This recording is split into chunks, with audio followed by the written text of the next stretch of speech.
हम श्रीमद् भागवतम के first canto के फर्स्ट चैप्टर के फर्स्ट श्लोक को आज देखेंगे। Please sing with me. ओम नमो भगवते वासुदेवाय जन्माद्यस्य यतोऽन्वयादितरतश्चार्थेष्वभिज्ञः स्वराट् तेने ब्रह्म हृदयादिकवये मुह्यन्ति यत्सूरयः तेजो वारिमृदां यथा विनिमयो यत्र त्रिसर्गो मृषा धाम्ना स्वेन सदा निरस्तकुहकम् सत्यं परं धीमहि।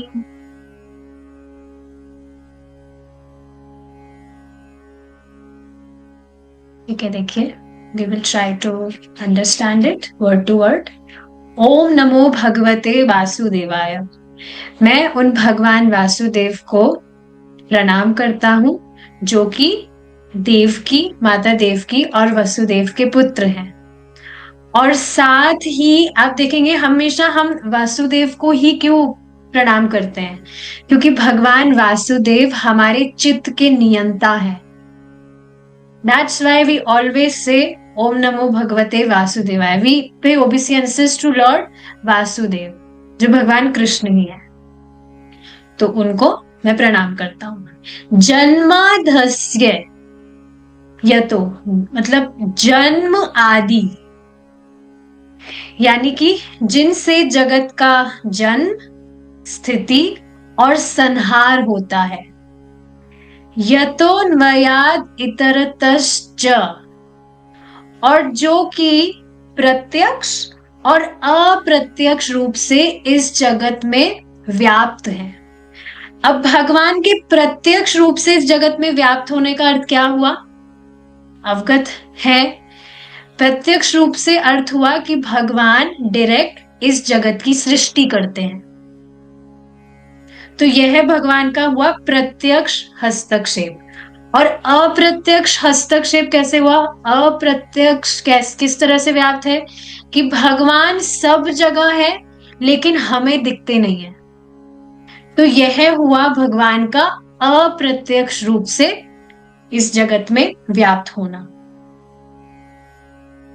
तन्मयाद इतरतश्च चार्थेष्वभिज्ञः स्वराट्, और वे भगवान सभी कुछ से अवगत है। इस जगत में क्या हो रहा है, क्या होगा, क्या हुआ था, ही नोज एवरीथिंग। और किसके साथ? हर एक व्यक्ति के विषय में भगवान को अवगत है। भगवान अभिज्ञ है, मतलब सब कुछ भगवान जानते हैं। ऐसा कुछ भी नहीं है जो उनसे छुपा हो। ही नोज एवरीथिंग, तो वे अभिज्ञ हैं। और स्वराट है, यानी कि ही इज इंडिपेंडेंट, परम स्वतंत्र है। जब उनकी इच्छा आती है तब वे कुछ भी कर सकते हैं और उनसे कोई क्वेश्चन नहीं कर सकता कि भाई आपने ऐसा कैसे किया। He can do anything, he can do everything, और कोई उनसे क्वेश्चन नहीं कर सकता है, बिकॉज ही इज स्वराट। स्वराट मतलब जो परम स्वतंत्र है। तेने ब्रह्म हृदयादि कवये, वे भगवान जिन्होंने आदि कवि, आदि कवि कौन है? ब्रह्मा जी आदि कवि है, because he is the original poet. भगवान कृष्ण ने उनको ज्ञान दिया और उन्हीं से फिर परंपरा में आ रहा है, तो इस वजह से उनको आदि कवि कहा जाता है। तो ब्रह्मा जी के हृदय में उन भगवान ने ब्रह्मा जी के हृदय में ज्ञान प्रकट कर दिया।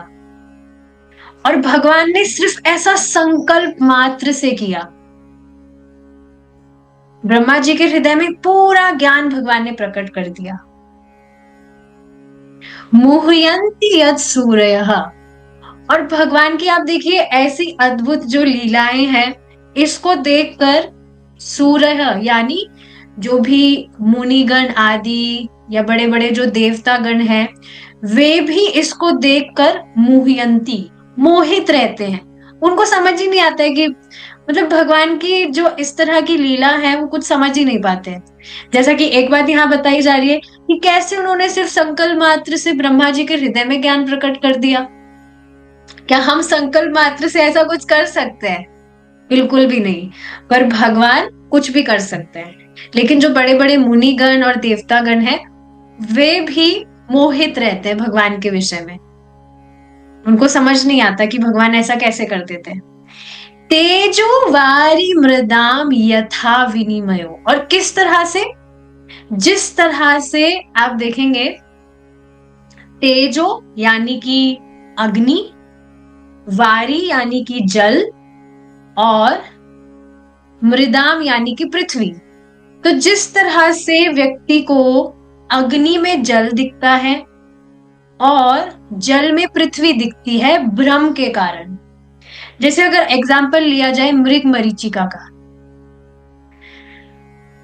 तो आप देखेंगे उसमें जल होता नहीं है, पर व्यक्ति इल्यूजन के कारण उसको वो उसको लगता है कि वहां पर जल है। तो जिस तरह से व्यक्ति इस तरह से इल्यूजन में होता कुछ और है, कोई वस्तु है कुछ और, लेकिन उसकी जगह उसको कुछ और दिखता है, तो उसी तरह से विनिमयो यत्र त्रिसर्गो मृषा। अब विनिमयो का अर्थ क्या होता है? जो नहीं है उसकी प्रतीति होना। जैसे आप देखेंगे कि ये जो जगत है, ये क्या है?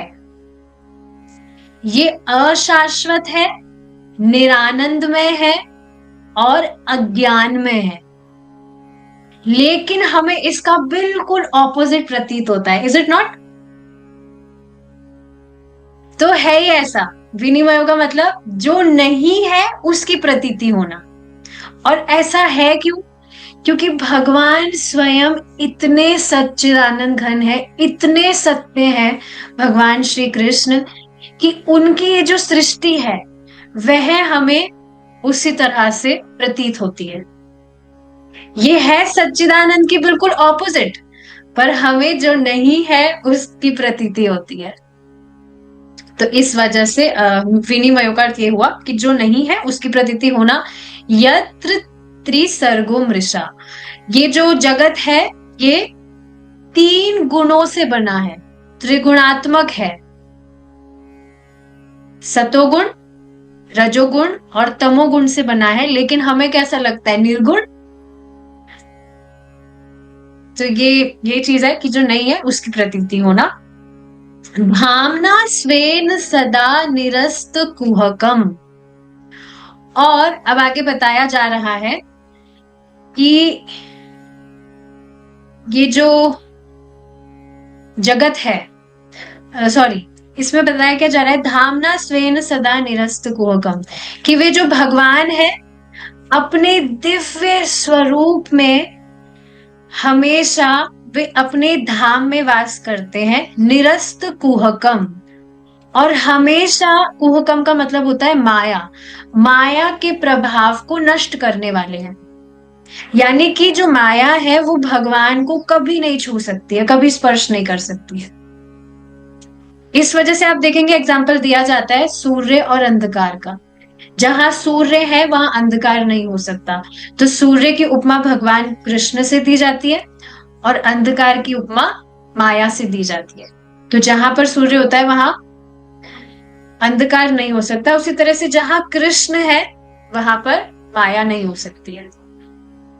सत्यम परम धीमहि, वे भगवान कृष्ण जो परम सत्य है, मैं उनका ध्यान करता हूं। तो यहाँ पर आप ये बात समझ रहे हैं कि हमेशा जो परम सत्य है जिसका हम ध्यान करेंगे वह हमेशा एक व्यक्ति होंगे, और वे है भगवान श्री कृष्ण। तो इस पहले श्लोक से ये बात बिल्कुल स्पष्ट होती है कि जो इस जगत की सृष्टि करते हैं, उसका स्थिति यानी कि मेंटेन कर रहे हैं, संहार कर देंगे, करते हैं, और जो अपनी इच्छा से सब कुछ करते हैं, जो अभिज्ञ है, वो हमेशा एक व्यक्ति ही हो सकते हैं, और वे हैं भगवान श्री कृष्ण।